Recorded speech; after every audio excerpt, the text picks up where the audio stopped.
Yo, what's up mga kaibigan? Nalina tayo magkwentuhan. Sa Game 4 ng New York Knicks at ng Philadelphia 76ers ay pinaulanan ng 3 points ng Knicks ang team mula sa Philadelphia.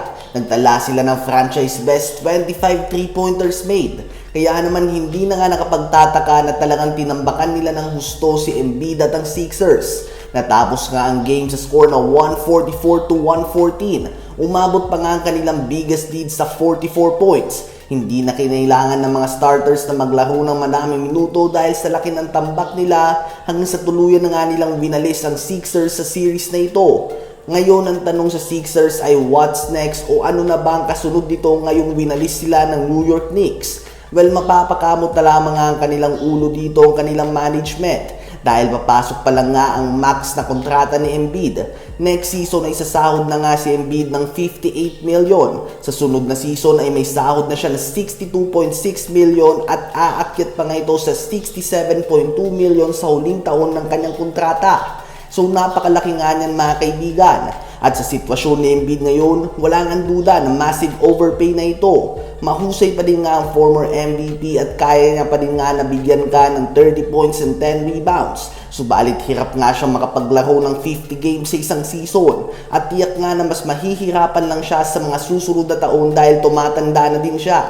Dahil din sa kontrata niya ay mahihirapan nga ang Sixers na maghanap ng team na willing na makipag-trade sa kanila kung sakaling gusto man nga nila itong i-trade. Dahil sino pa nga bang susugal sa ganitong sahod mga kaibigan ng isang player na dumaan na sa mahigit 10 surgery sa kanyang mga tuhod? Ano ba masasabi niyo tungkol dito? Habang si Anthony Davis naman mga kaibigan ay mabibigyan na naman ng isang number 1 pick. Matapos ng may trade siya sa Dallas Mavericks ay nanalo ang Mavs sa draft lottery at nakuha nila ang number 1 pick na si Cooper Flagg na siyang nagwagi ng Rookie of the Year award ngayong season.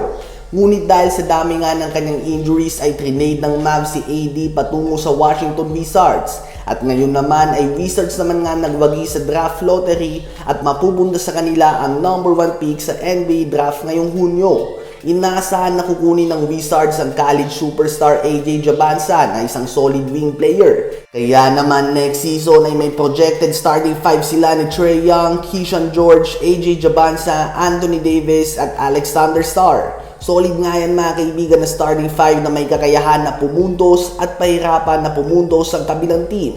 Ang magiging susi lang nga talaga dito ay ang kalusugan ni Anthony Davis. Ang Eastern Conference nga ay wide open at kung magagawa ni AD na maging healthy ay walang duda na kaya nilang mag-contend dito. Subalit ito nga ang malaking if kay AD the past few years. May superstar level performance pa din siya tuwing healthy. Subalit bibihira nga itong mangyari kaya naman nasasayang lang ang sinasahod sa kanya ng mga team. Ano ba masasabi nyo tungkol dito?